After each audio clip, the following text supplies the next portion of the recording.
মাগরিবের সময় আর একটু বাকি আছে। সারা আকাশ জুড়ে সর্ষের তেলের মতো ক্যানভাসে সূর্যটা আজকের দিনের মতো বিদায় জানাচ্ছে। পশ্চিম আকাশের সেই বিদায়ের রং যেন বিষণ্ণতা আর বিচ্ছেদের এক অদ্ভুত মিশেল। দিনের এই সন্ধিক্ষণে প্রকৃতির এই অদ্ভুত নীরবতা ভেঙে কিছু মানুষ শরিক হয়েছে জানাজায়। গ্রামের একজন বুজুর্গ ইন্তেকাল করেছেন। সব সুস্থ ছিল, কোনো সমস্যা নেই, কিন্তু হঠাৎ করেই মৃত্যুর ফেরেশতা এসে যেভাবে জানান দেয় যে যাওয়ার সময় হয়েছে, সেভাবেই চলে গেলেন এই বুজুর্গ। আব্বুর কবরের পাশে দাঁড়িয়ে আছে নিলয়। আব্বুর লাশটা সবাই মিলে ধরে ধরে কবরে রাখছে। তার প্রিয় আব্বু, ভালোবাসার আব্বু, জীবনে বটগাছের মতো দাঁড়িয়ে থাকা আব্বু কেয়ামত পর্যন্ত কোয়ারেন্টাইনে চলে যাচ্ছেন।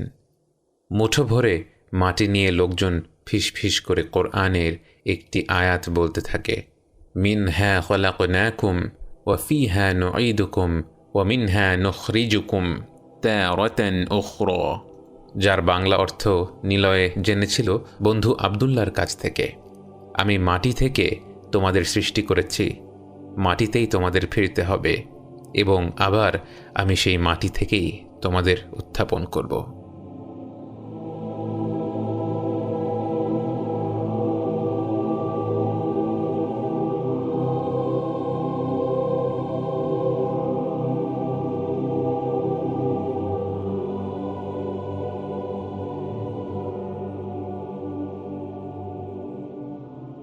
মাটি দিয়ে সবাই যে যার ঘরে ফিরে যায়।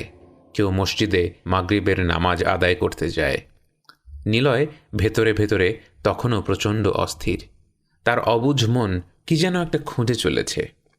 নিলয় মুসলিম পরিবারে জন্মগ্রহণ করেও ইসলাম বা জীবন সম্পর্কে খুব বেশি ধারণা রাখে না। নিলয়ের এক বন্ধু ছিল আবদুল্লাহ। সে ছোট থেকেই নিলয়ের সাথে পড়ত, যাকে বলে বেস্ট ফ্রেন্ড। সে বন্ধুটি এখন আলেম মানুষ, যদিও সে কখনোই নিজেকে আলেম হিসেবে পরিচয় দিতে চায় না, বরং বলে সে শুধুমাত্র একজন ছাত্র। এবং আবদুল্লাহ বারবার বিভিন্ন সময়ে বিভিন্ন বিষয় নিয়ে নিলয়কে দাওয়া দিতে চেয়েছে, কিন্তু নিলয় বিভিন্ন অজুহাতে নিজেকে ছাড়িয়ে নিয়েছে সেই আলোচনা থেকে, কারণ এসব ব্যাপারে নিলয়ের সেরকম আগ্রহ কখনো জন্মায়নি। সে জানে মুসলমান পরিবারে জন্মেছে মানে মোটামুটি জান্নাতে যাওয়া নিশ্চিত, আর বাকি রইল নামাজ, রোজা বা হজ। তার জন্য তো অফুরন্ত সময় পড়ে আছে। একটু বয়স হলে রিটায়ারমেন্টের পরে হজ করে আসা যাবে, তারপর দাড়ি রেখে নিয়মিত মসজিদে নামাজ আদায় করবে ইনশাআল্লাহ। কিন্তু আব্বুর এই হঠাৎ মৃত্যুটা নিলয়কে অনেক বেশি ভাবাচ্ছে। একদম সুস্থ মানুষ, শরীরে রোগের কোনো চিহ্ন ছিল না, অথচ হঠাৎ করে ফজরের পর বাড়ি ফিরে চা খেয়ে শুয়ে পড়লেন, আর উঠলেন না। মৃত্যু কি এতটাই অনিশ্চিত? তাহলে যে এত প্ল্যান, এত পরিকল্পনা, এত কিছু ভেবে রাখা ভবিষ্যতের জন্য, এগুলো কি?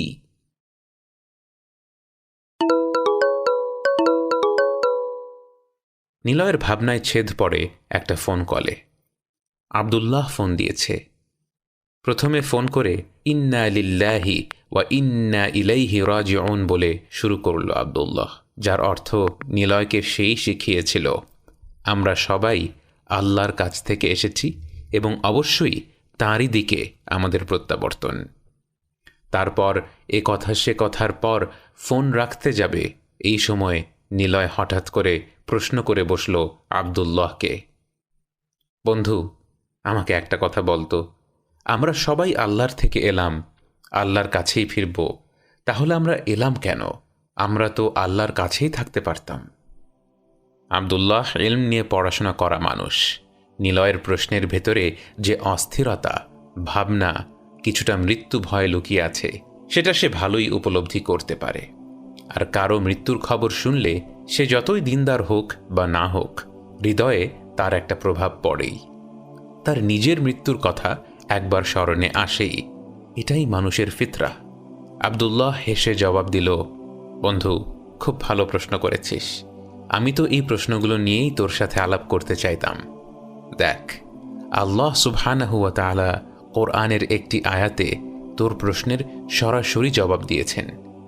আমি মানুষ ও জিনকে সৃষ্টি করেছি শুধুমাত্র আমার ইবাদতের উদ্দেশ্যে। তার মানে আমরা যদি আল্লাহর কথা মতো ইবাদত করতে পারি, তার প্রকৃত বান্দা হয়ে উঠতে পারি, তাহলে নিশ্চিত জান্নাত। আর যদি তা না করতে পারি, দিকভ্রান্ত হয়ে ছুটে বেড়াই অন্য নানা উদ্দেশ্যে, আমাদের জন্য তাহলে জাহান্নামের লেলিহান শিখা অপেক্ষা করতে থাকবে। তার মানে এটা দাঁড়াচ্ছে আমাদের আখিরাতের পরিণতি নির্ভর করছে আমরা কিভাবে দুনিয়ার সময়টা ব্যয় করলাম। আমরা যে প্রতিনিয়ত আল্লাহর বিভিন্ন নিয়ামতে ডুবে রয়েছি, না চাইতেও অগণিত নিয়ামত আমাদের সুরক্ষা করে রেখেছে সারাক্ষণ। এর বিনিময়ে আমরা কতটুকু আল্লাহর ইবাদতে নিজেকে সম্পৃক্ত করতে পারছি। নিলয় আজকে আর অন্য দিনের মতো ফোন রাখতে পারছে না। তার যেন অদ্ভুত ভালো লাগছে কথাগুলো শুনতে। তার অশান্ত হৃদয়ে যেন এই কথাগুলোই শুনতে চাচ্ছিল। আব্দুল্লাহ বলতে থাকে, আল্লাহ সুবহানাহু ওয়া তাআলার অজস্র সৃষ্টির মতোই যদি আমরা শুধু খেয়ে, ঘুমিয়ে আর সন্তান উৎপাদন করে জীবন কাটিয়ে দেই, তাহলে আমাদের আর অন্য সৃষ্টির মধ্যে পার্থক্য কি রইল? আল্লাহ তো শুধু মানুষকেই জান্নাতের সুসংবাদ দেবেন। তাই আমাদের এই দুনিয়ায় কি কর্তব্য, এটা সব সময় স্মরণ রাখতে হবে। দুনিয়ার প্রতিটা নিয়ামত, প্রতিটা সময়, প্রতিটা হালাল উপার্জন আমরা কিভাবে, কোথায় ব্যয় করেছি, আমাদের হিসাব রাখতে হবে। আমাদের জীবনের প্রতিটা দুঃখ, আনন্দ, রোগ নিরাময়, ব্যথা, শান্তি, দারিদ্র্য, প্রাচুর্য, প্রতিটা ঘটনার প্রতিক্রিয়াকে আল্লাহর সাথে, আমাদের সৃষ্টিকর্তার সাথে সম্পৃক্ত করতে হবে। আর অবশ্যই অবশ্যই মৃত্যুর জন্য সব সময় প্রস্তুত থাকতে হবে, কারণ আমাদের ভবিষ্যৎ অদৃশ্য। কোনো ভালো কাজ বা আমল ভবিষ্যতের কাছে ফেলে রাখা মানে নিজেকে ধোঁকা দেওয়া ছাড়া আর কিছুই নয়। নিলয় কথাগুলো শুনে চমকে গেল। এ তো তারই কথা। এই বয়সের পর দাড়ি রাখব, ওই বয়সের পর হজ করব, এই বয়সের পর নামাজ পড়া ধরব। এত হিসাবের আগেই যদি আব্বুর মতো মৃত্যু চলে আসে? আব্দুল্লাহ বলতে থাকে, দেখ নিলয়, ভালো কাজে সবসময় বাধা আসেই, আর খারাপ কাজ অতি সহজে করে ফেলা যায়। সেজন্যে নবীজি রাসূলুল্লাহ সাল্লাল্লাহু আলাইহি ওয়াসাল্লাম বলেছেন, জান্নাতের পথ অত্যন্ত কঠিন এবং প্রতিবন্ধকতায় ভরা, অথচ জাহান্নামের পথ অতি মসৃণ। তুই বাস্তব জীবনেও দেখ, সমাজের সাথে তাল মিলিয়ে বন্ধুদের সাথে অকারণ হাসি ঠাট্টা তামাশা, অশ্লীল কথা বলা, গান শোনা, মিথ্যা কথা বলা কত সহজ। লোকজন ব্যাপারটা কত নর্মালভাবে নেবে। অথচ তুই একবার তোর সৃষ্টিকর্তার বাধ্য হয়ে এই বয়সে 5 ওয়াক্ত নামাজ পড়, রোজা রাখ, দাড়ি ছেড়ে দে, লোকজন তোকে নিয়ে উপহাস করবে, মজা আর টিপ্পনিতে ভরিয়ে দেবে। এটাই পরীক্ষা। আমি কাকে খুশি করব? যিনি তার অপত্য স্নেহ, মমতা, ভালোবাসা দিয়ে আমাকে সর্বক্ষণ আগলে রেখেছেন, নাকি যাদের সাথে আমার সম্পর্ক কবরে পৌঁছে দেয়া পর্যন্ত? আবেগে ভারাক্রান্ত হয়ে পড়ে নিলয়। কি করেছে সে এতগুলো দিন ধরে? সে স্মরণ করতে থাকে তার প্রতিটা বিপদ কি অলৌকিকভাবে কেটে গিয়েছে হঠাৎ করে। সে খেয়াল করে আল্লাহর কত অবাধ্যতা সত্ত্বেও তার প্রদত্ত নিয়ামত উপভোগ করে চলেছে সে। অনুশোচনায় স্তব্ধ হয়ে যায় নিলয়ের গতি। ভীষণ কান্না করতে ইচ্ছে করছে ফোনের মধ্যেই। আব্দুল্লাহ বলতে থাকে, হ্যাঁ, এভাবেই আল্লাহকে পাওয়ার জন্য বা আমাদের হৃদয়ের সাথে তাকে সম্পৃক্ত করার পথে আমাদের বহু বাধা আসবে, প্রতিবন্ধকতা আসবে। কিন্তু আমাদের চ্যালেঞ্জ হলো আমরা কিভাবে সেই একটা প্রতিবন্ধকতা অতিক্রম করে আল্লাহর সাথে নিজের হৃদয়কে জুড়ে দেই। এর অনেক পন্থা আছে, আমল আছে, যেমন নিয়মিত কোরআন তেলাওয়াত এবং সেই মতো আমল করা। এমন অনেক পথই রয়েছে। তাছাড়া এই বিষয়ে একটি বই আছে ইমাম আল গজ্জালি রহিমাহুল্লাহর। বইটির নাম মিনহাজুল আবিদিন। সেই বইতে খুব সুন্দর করে 7টি প্রতিবন্ধকতা বা বাধার কথা বলা হয়েছে, যেগুলি এক এক করে অতিক্রম করলে আমরা একটু একটু করে আল্লাহর সাথে নিজের হৃদয়কে সম্পৃক্ত করতে পারবো ইনশাআল্লাহ। তা যাই হোক, আজ না হয় ফোনটা রাখি, চল সামনে একদিন দেখা করি। দেখা করে সামনাসামনি না হয় তোর সাথে একটা একটা করে প্রতিবন্ধকতাগুলো নিয়ে আলোচনা করব ইনশাআল্লাহ। এই সিরিজের পরবর্তী পর্বগুলোতে একে একে আমরা দেখব কিভাবে নিলয় এক একটি বাধা বিপত্তি পেরিয়ে চূড়ান্ত সাফল্যের দিকে ছুটে চলার চেষ্টা করে গিয়েছিল, কিভাবে দুনিয়ামুখী নিলয় একটু একটু করে পরকালমুখী নিলয় হওয়ার চেষ্টা করে গিয়েছিল।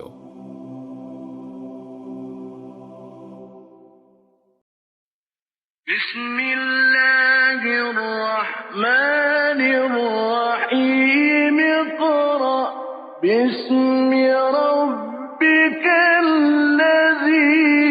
খালাক।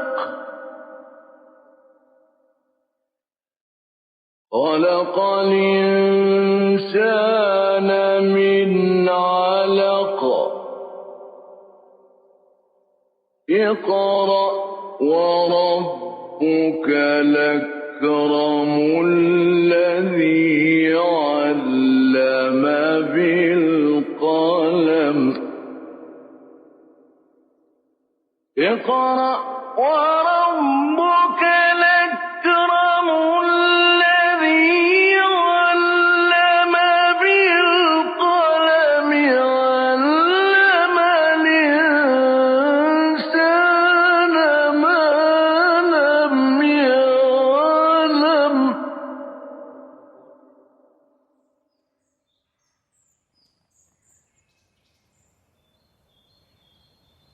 সুবহে সাদিকে ফজর শেষে মুসল্লিরা বাড়ি ফিরে যাচ্ছে।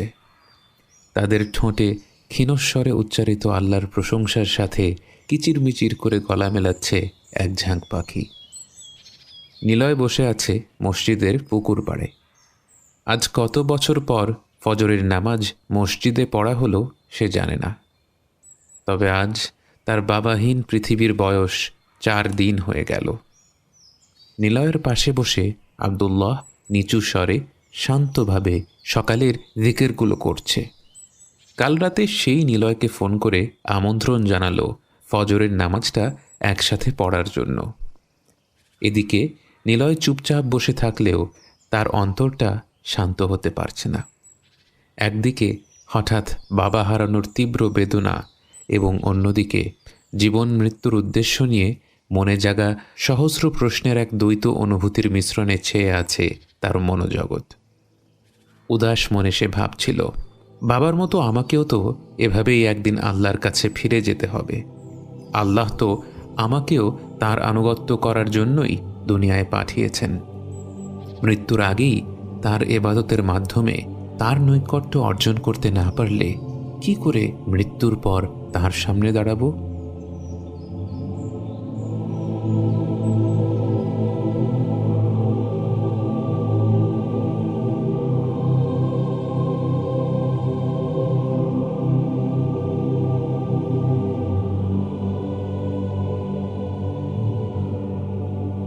আব্দুল্লাহ তার বন্ধুর অন্তরের অনুভূতিগুলো বুঝতে পারল।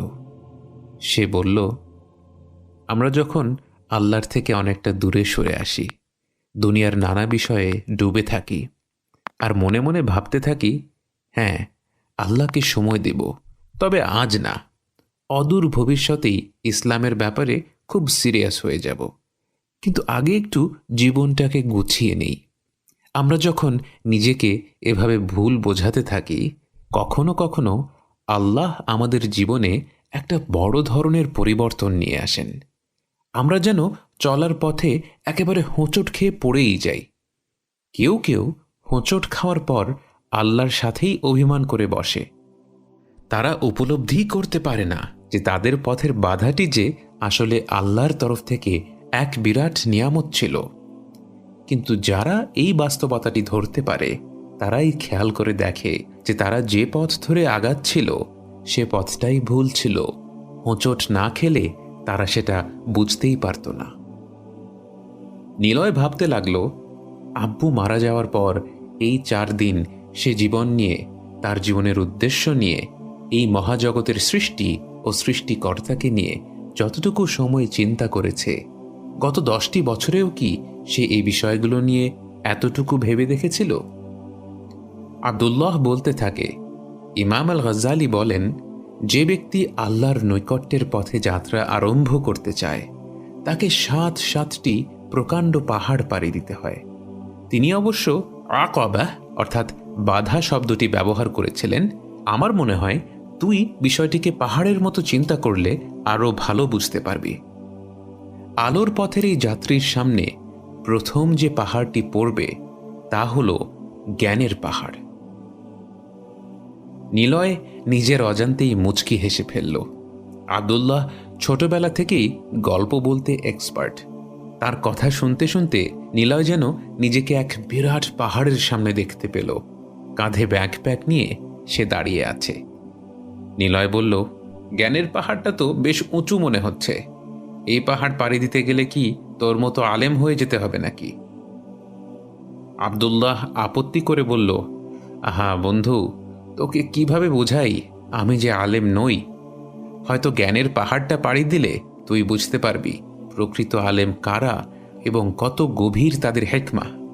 তা যাই হোক, আসলে এই জ্ঞানের কোনো শেষ নেই। আমাদের জীবনের উদ্দেশ্যই যখন আল্লাহর ইবাদত করা, বলাই বাহুল্য আল্লাহর ইবাদত কিভাবে করতে হবে তা নিয়ে পড়াশোনা করতে করতে সারা জীবনটাই পার করে দেয়া যাবে। তবে মৌলিক কিছু বিষয় আছে যা শিখলে আমরা এই পাহাড়টি পাড়ি দিতে পারব। ইমাম আল গজ্জালি মৌলিক এই জ্ঞানকে 3 ভাগে ভাগ করেছেন। প্রথম ভাগ হল বিশুদ্ধ আকীদার জ্ঞান, যা ছাড়া অন্য সব কিছু নিঃসন্দেহে বিফলে যাবে। নিলয় বলল, আকীদা এই শব্দটা মাঝে মাঝেই সোশ্যাল মিডিয়াতে দেখি, কিন্তু ব্যাপারটা কখনো খুব একটা পরিষ্কার হয়নি। আব্দুল্লাহ বলল, সংক্ষেপে বললে আকীদা হল আল্লাহকে জানা, তিনিই যে একমাত্র রব, তিনিই যে একমাত্র উপাস্য এবং তার গুণাবলীগুলো যে অসীম ত্রুটিহীন সে সম্পর্কে জানা। এবং আল্লাহ কে এই ব্যাপারে প্রাথমিক জ্ঞান অর্জন করার পর রয়েছে মৌলিক জ্ঞানের দ্বিতীয় ভাগ, এবং তা হল হালাল ও হারামের জ্ঞান, যাকে আরবি ভাষায় বলা হয় ফিকহ। অর্থাৎ যে ব্যক্তি আল্লাহকে জানল তাকে এরপর জানতে হবে আল্লাহকে খুশি করতে হলে তাকে কোন কোন কাজগুলো করতে হবে এবং কোন কোন কাজগুলো থেকে বিরত থাকতে হবে। এবং এই বিষয়ে জানার পর তাকে নিজের অন্তরের প্রতি নজর দিতে হবে। জ্ঞানের তৃতীয় ভাগ হল তাসাউফ বা আত্মশুদ্ধি। আমরা যদি আল্লাহকে জানার পর আর আমাদের ব্যক্তিগত জীবনে হালাল ও হারাম সম্পর্কে জানার পরও আমাদের অন্তরে অহংকার, লোক দেখানো মনোভাব, হিংসা বিদ্বেষ, দুনিয়াপ্রীতি, হতাশা ইত্যাদি আত্মিক কলুষতা রয়ে যায়, তাহলে আমাদেরকে জ্ঞানের এই পাহাড়ের চূড়ার খুব কাছাকাছি এসে ছিটকে পড়তে হবে। কারণ আল্লাহ সুবহানাহু ওয়া তাআলা পবিত্র কোরআনে বলেন, ইয়াউমা লা ইয়ানফাউ মালুন ওয়ালা বানুন, যেদিন অর্থ সম্পদ ও সন্তান সন্ততি কোনো কাজে লাগবে না, ইল্লা মান আতাল্লাহা বিকলবিন সালিম, তবে সে ব্যতীত যে বিশুদ্ধ হৃদয় নিয়ে আল্লাহর সামনে হাজির হবে। নিলয় বলল, আকীদার জ্ঞান, হালাল হারামের জ্ঞান এসব কিছু নিয়ে জানা তো সময়ের ব্যাপার, কিন্তু মনে হচ্ছে সময় দিলে আস্তে আস্তে জেনে নিতে পারবো। কিন্তু আত্মশুদ্ধির বিষয়টাকে কেন যেন খুব সূক্ষ্ম মনে হচ্ছে রে। আব্দুল্লাহ বলে, তোর যদি সত্যিই তাই মনে হয় তাহলে বুঝতে হবে যে তুই আসলেই বুদ্ধিমান। সাহিহ মুসলিমের হাদিস থেকে আমরা জানতে পারি, যারা মানুষ আমাকে জ্ঞানী বলবে এমন উদ্দেশ্যে পবিত্র জ্ঞান অর্জন করবে, আল্লাহ তাদেরকেই আগে জাহান্নামে নিক্ষেপ করবেন। জ্ঞানের পাহাড় যেমন আল্লাহর নৈকট্যের পথে যাত্রার পথে পড়ে, তেমনি খ্যাতি আর প্রশংসার পথে যাত্রার পথেও পড়ে। তুই কোন গন্তব্যে পৌঁছানোর জন্য জ্ঞানের পাহাড় পাড়ি দিচ্ছিস তা কিন্তু আর কেউ বলতে পারবে না, সেদিকে একমাত্র তোকেই নজর রাখতে হবে। কথাগুলো বলতে বলতে আব্দুল্লাহর নিজেরই গলা ধরে আসে। কিছুক্ষণ নীরবতা। নিলয় এ কথাগুলো শুনে কিছুটা ভয় পেয়ে বলে উঠল, জ্ঞান অর্জন যদি এতই বিপজ্জনক হয় তাহলে তো জ্ঞান অর্জন না করাই ভালো।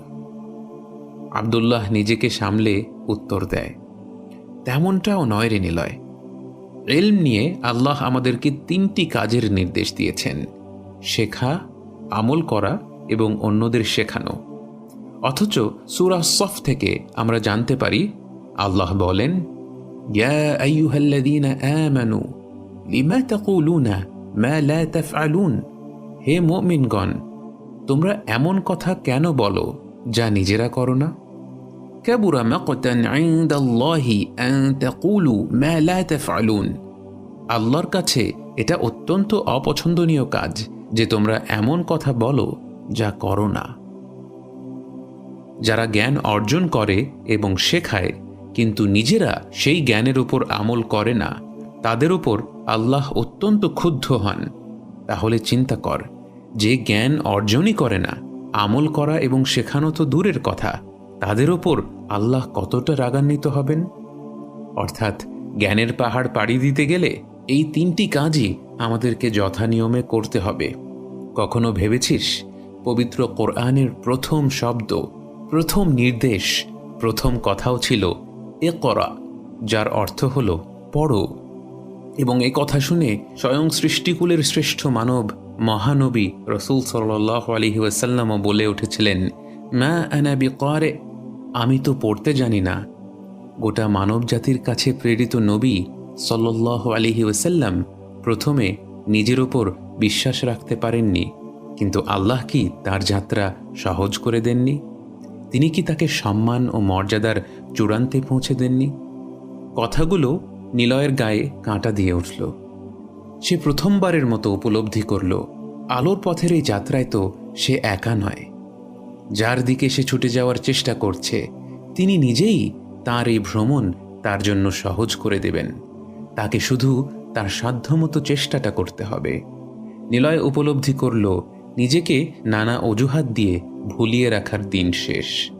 সে দৃঢ় সংকল্প করল, সেদিন থেকেই কোনো আলেমের সান্নিধ্যে বসে ইসলামের মৌলিক বিষয়গুলো শেখা আরম্ভ করে দেবে এবং তার শেখার একমাত্র উদ্দেশ্য হবে আল্লাহর সান্নিধ্য লাভ করা এবং সে পথে চলে আল্লাহর প্রকৃত বান্দা হয়ে দুনিয়ায় প্রশান্তি অর্জন এবং আখিরাতে আযাব থেকে মুক্তি পেয়ে অনিঃশেষ সুখের জান্নাত পাওয়া।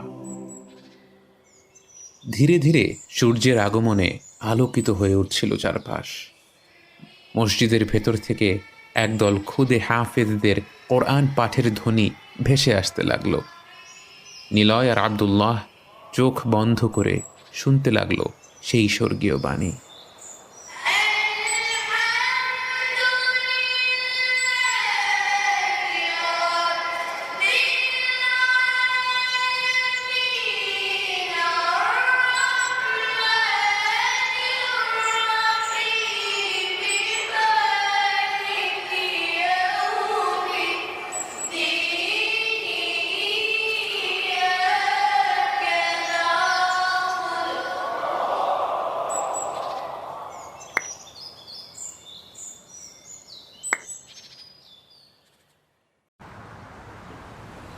টঙের বেঞ্চে বসে আছে দুই বন্ধু।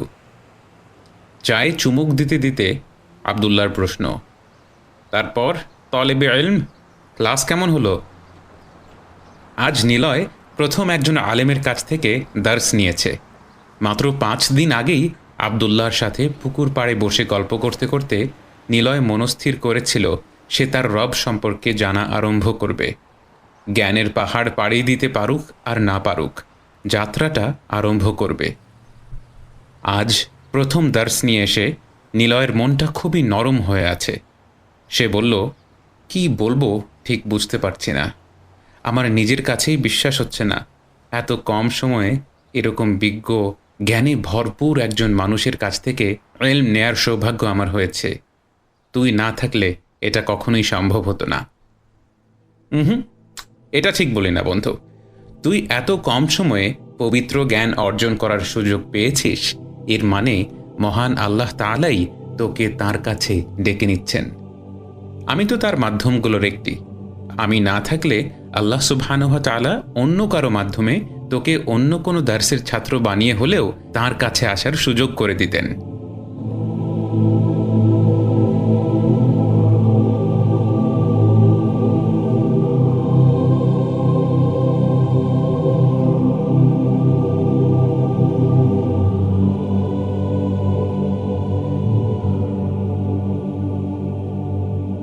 নিলয় বলল, যেখানে আজকে ক্লাসটা হলো, জায়গাটা জানিস খুবই সাধারণ। মেঝের উপর সাদা চাদর বিছিয়ে দিয়ে আমরা কয়েকজন শেখের কথাগুলো শুনছিলাম। তার কথাবার্তার ধরনও ছিল খুবই সহজ সরল। আজকে তিনি নিয়ত নিয়ে কথা বলছিলেন। জানিস, কথাগুলো শুনতে শুনতে এক অদ্ভুত প্রশান্তি ছড়িয়ে যাচ্ছিল মনের ভেতর। আবার একই সাথে এটাও মনে হচ্ছিল, এরকম সুন্দর পবিত্র এক জমায়েতে আমার মতো এক গুনাহগার বান্দা কি করছে। আমার আশপাশের মানুষগুলো হয়তো কল্পনাও করতে পারবে না আমি জীবনে কত গুনাহ করে এসেছি। আব্দুল্লাহ বলল, তোর সত্যিই তাই মনে হয়েছে? নিলয় মাথা নাড়ল, কিন্তু তার গুনাহের কথা শুনে আব্দুল্লাহকে হঠাৎ এমন উৎফুল্ল কেন মনে হচ্ছিল সে বুঝতে পারল না। আরে, এ তো চমৎকার ব্যাপার, তুই তো খুদে হুজ্জাতুল ইসলাম হতে চলেছিস। নিলয় হতভম্ব হয়ে বলল, মানে? মানে ইমাম আল গজ্জালি বলেন, আল্লাহর পথে যাত্রার সময় জ্ঞানের পাহাড় পাড়ি দেওয়ার পর বান্দার সামনে আরেকটা পাহাড় এসে হাজির হয়। বলতো সেটা কিসের পাহাড়? নিলয় কিছুটা অপ্রস্তুত হয়ে বলল, গুনার পাহাড়। আব্দুল্লাহ বলল, তওবার পাহাড়। বান্দা যত বেশি আল্লাহর সম্পর্কে জানতে থাকে তত বেশি নিজের ভুলগুলোর ব্যাপারেও সচেতন হতে থাকে। বান্দা যত বেশি উপলব্ধি করতে থাকে আল্লাহ কত মহান, কত বেশি ইবাদত তার প্রাপ্য, তত বেশি সে বুঝতে পারে সে যথাযথভাবে তার রবের ইবাদত করতে পারেনি। এবং এই উপলব্ধি থেকেই সে পাড়ি দেওয়ার চেষ্টা করে তওবার পাহাড়। এ কথা বলতে বলতে মাত্র উৎফুল্ল মনে হওয়া আব্দুল্লাহর চোখগুলো কেমন জলজল করতে লাগল। কিছুক্ষণ দুই বন্ধু চুপচাপ চায়ে চুমুক দিতে দিতে নিজেদের অতীতে হারিয়ে গেল। খানিক বাদে নিজেকে সামলে নিয়ে আব্দুল্লাহ বলল, কিন্তু বন্ধু, আল্লাহর রহমত থেকে আমাদের নিরাশ হওয়া যাবে না। শয়তান চেষ্টা করে নিরাশার চারা আমাদের অন্তরে বপন করে আমাদের আমল থেকে বিরত রাখতে, কিন্তু আমাদের রব হচ্ছেন আর রহমানুর রহিম। তিনি আমাদের মৃত্যুর আগ পর্যন্ত তওবার দ্বার উন্মুক্ত রেখেছেন। ঘোষণা দিয়েছেন, যত বড় পাপই হোক তওবা করলেই তিনি ক্ষমা করে দেবেন। এর পরেও কি আমরা নিরাশ হতে পারি? নিলয় খানিকটা সংশয় ভরা কণ্ঠে বলল, তুই তো জানিসই আমার পাপ যে অনেক বেশি। জীবনটাই যে কেটেছে আল্লাহর অবাধ্যতায়। আমার মতো গুনাহগার বান্দাও কি ক্ষমা পাওয়ার আশা করতে পারে? আব্দুল্লাহ বলে, নিলয়, আমাদের পাপের সীমা আছে, কিন্তু যিনি গফুরুর রহিম তাঁর দয়া ও ক্ষমার তো কোনো সীমা পরিসীমা নেই। হাদিস কুদসিতে এসেছে, আল্লাহ তাআলা বলেন, হে আদম সন্তান, তুমি যতক্ষণ আমাকে ডাকতে থাকবে, আমার কাছে ক্ষমার আশা করতে থাকবে, আমি তোমাকে ক্ষমা করে দেব, কোনো পরোয়া করব না। হে আদম সন্তান, তোমার পাপসমূহ যদি আকাশ পর্যন্ত পৌঁছে যায়, অতঃপর তুমি আমার কাছে ক্ষমা চাও, আমি ক্ষমা করে দেব, কোনো পরোয়া করব না। হে আদম সন্তান, তুমি যদি গোটা পৃথিবীর সমান পাপ নিয়ে আমার কাছে আসো এবং শিরক থেকে মুক্ত হয়ে আমার সাথে সাক্ষাৎ করো, আমি পৃথিবীর সমান ক্ষমা নিয়ে তোমার সাথে সাক্ষাৎ করব। নিলয় চোখ বন্ধ করে আছে। কথাগুলো শুনে তার মনে হচ্ছিল তার রব যেন তাকে পরম মমতায় আগলে নিচ্ছিলেন তার পবিত্র সান্নিধ্যে। কিন্তু তবু তার মনের সংকোচ বোধ পুরোপুরি দূর হয় না। ইতস্তত হয়ে নিলয় বলল, কিন্তু ধর, এমন অনেক পাপ আছে যা থেকে তওবাও করি আর কখনো করব না বলে প্রতিজ্ঞাও করি, কিন্তু তারপরও গুনাহটা আবার হয়ে যায়। বারবার কি একই পাপের তওবা আল্লাহ কবুল করবেন? আব্দুল্লাহ বলল, আমরা পাপ করতে করতে ক্লান্ত হয়ে যেতে পারি, কিন্তু আমাদের রব ক্ষমা করতে করতে কখনো ক্লান্ত হন না। সূরা বাকারাতে আল্লাহ তাআলা বলেন, ইন্নাল্লাহা ইউহিব্বুত তাওয়াবিন, নিশ্চয়ই আল্লাহ ঘন ঘন তওবাকারীদের ভালোবাসেন। একটা বিষয় লক্ষ্য কর, এই আয়াতে আল্লাহ সুবহানাহু ওয়া তাআলা তাইবিন শব্দটি ব্যবহার করেননি, যার অর্থ তওবাকারী, বরং তিনি বলেছেন তাওয়াবিন। আরবি ভাষায় একে বলা হয় সিগাতুল মুবালাগা এবং এর অর্থ দাঁড়ায় যারা বারংবার তওবা করে, ঘন ঘন তওবা করে, তওবা করতেই থাকে। এবার ভেবে দেখ, বারবার কারা তওবা করে? যারা বারবার গুনাহ করে। নিলয় বলল, এর মানে যারা পরিকল্পনা করে পাপ কাজ করে, তাদের যা করতে ইচ্ছা করে তাই করে এবং মনে মনে ভাবে যে পরে একবারে পাপ কাজগুলোর জন্য তওবা করে নেবে। আল্লাহ কি তাদেরও ক্ষমা করে দেন? এটা তুই একটা চমৎকার প্রশ্ন করেছিস, এবং এই প্রশ্নের উত্তর দেওয়ার আগে আমাদের বুঝতে হবে তওবা আসলে কি। তওবার আক্ষরিক অর্থ হল ফিরে আসা, অর্থাৎ আল্লাহর কাছে ফিরে আসা। এবং শুধু মুখে ক্ষমা চাইলেই তওবা করা হয়ে যায় না, বরং তওবা কবুলের 3টি শর্ত আছে। প্রথমটা হল পুরোপুরিভাবে গুনাহ পরিত্যাগ করা। যে পাপ কাজের জন্য বান্দা তওবা করেছে, সে পাপ কাজ যদি সে ছেড়ে না দেয়, তাহলে কি তওবা কবুল হওয়া সম্ভব? দ্বিতীয় শর্ত হল তওবাকারীকে দৃঢ় প্রতিজ্ঞা করতে হবে যে সে সেই গুনাহের কাজে আর ফিরে যাবে না। তওবার সময় যদি সে মনের অন্তঃস্থল থেকে বিশ্বাস করে যে সে আর কখনো সেই পাপ কাজে ফিরে যাবে না, তাহলে এই শর্ত পূরণ হবে।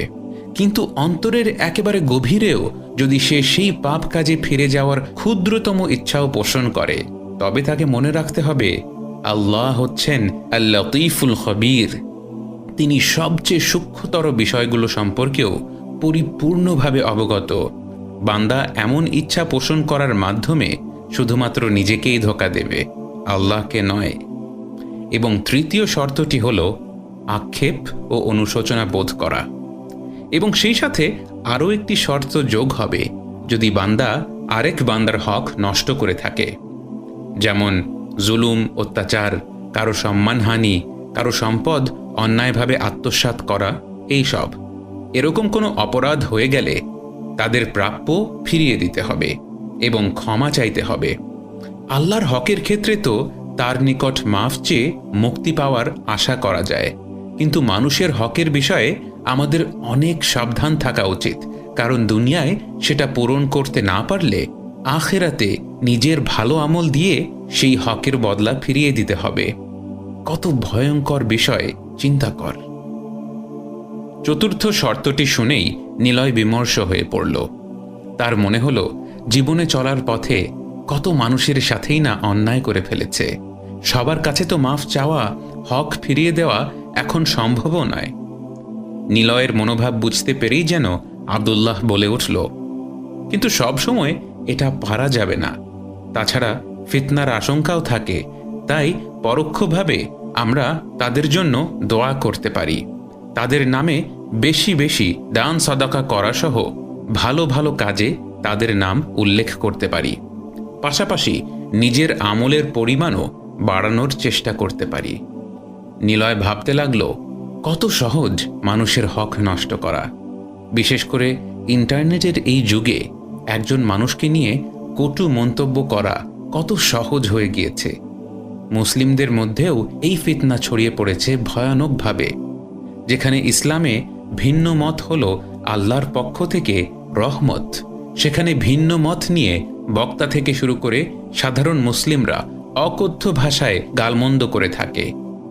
নাসিহা এবং সংশোধনের নাম করে এমন মানুষদেরকে গালমন্দ করে থাকে যাদের সাথে ভবিষ্যতে আর কথা হওয়ার সুযোগ নেই, অতএব ক্ষমা চেয়ে নেওয়ার সুযোগও নেই।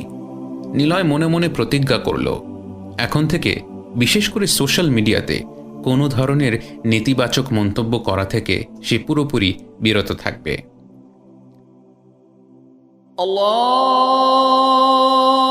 আল্লাহু আকবার, আল্লাহু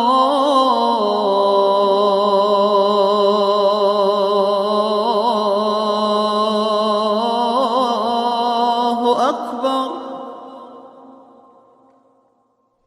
টঙের পাশেই মসজিদ। মাগরিবের আযানের ধ্বনি ভেসে আসতেই যেন আলোকিত হয়ে উঠল চারিপাশ।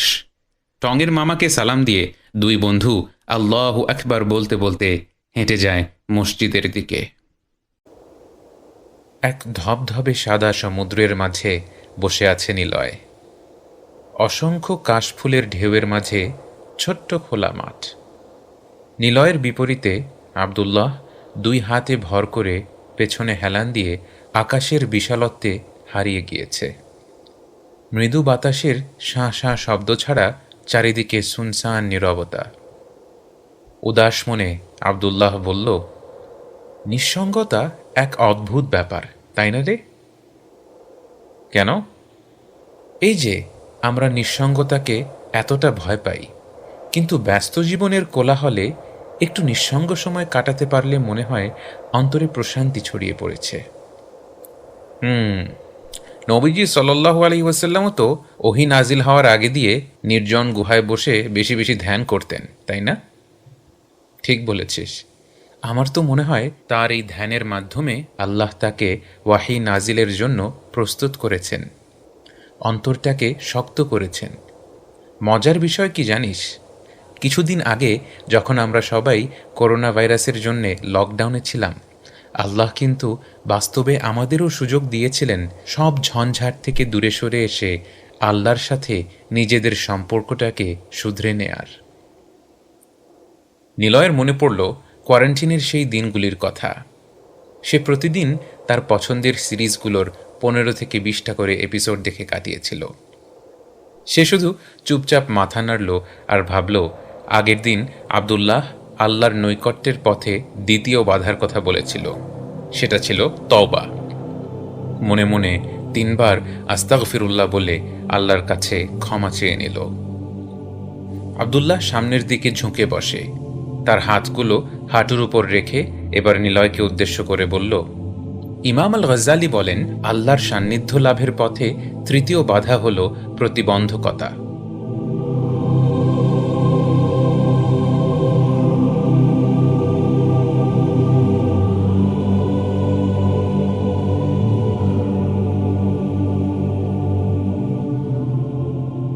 প্রতিবন্ধকতা বলতে উনি কি বোঝাচ্ছেন?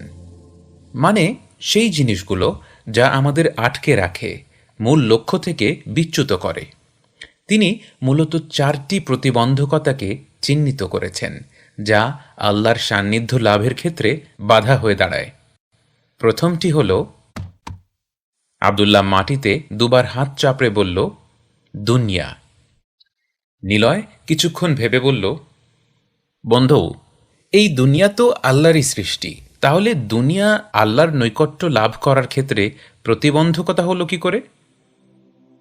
Good question. আসলে দুনিয়া আমাদের জন্য ভালোও না, খারাপও না। এটাকে তুই একটা পরীক্ষার হলের মতো চিন্তা করতে পারিস। আমরা সেখানে পরীক্ষা দিতে যাই। এখন ভেবে দেখ, তুই যদি পরীক্ষা দিতে গিয়ে পরীক্ষার হলের ডেকোরেশন দেখে মুগ্ধ হয়ে যাস, হলের দেয়ালের রং কেমন, চেয়ার টেবিলগুলো কেমন, সেসব দেখতে ব্যস্ত হয়ে পড়িস, তাহলে তুই কি পরীক্ষায় পাশ করতে পারবি? নিলয় আব্দুল্লাহর উদাহরণটি নিয়ে চিন্তা করতে লাগল।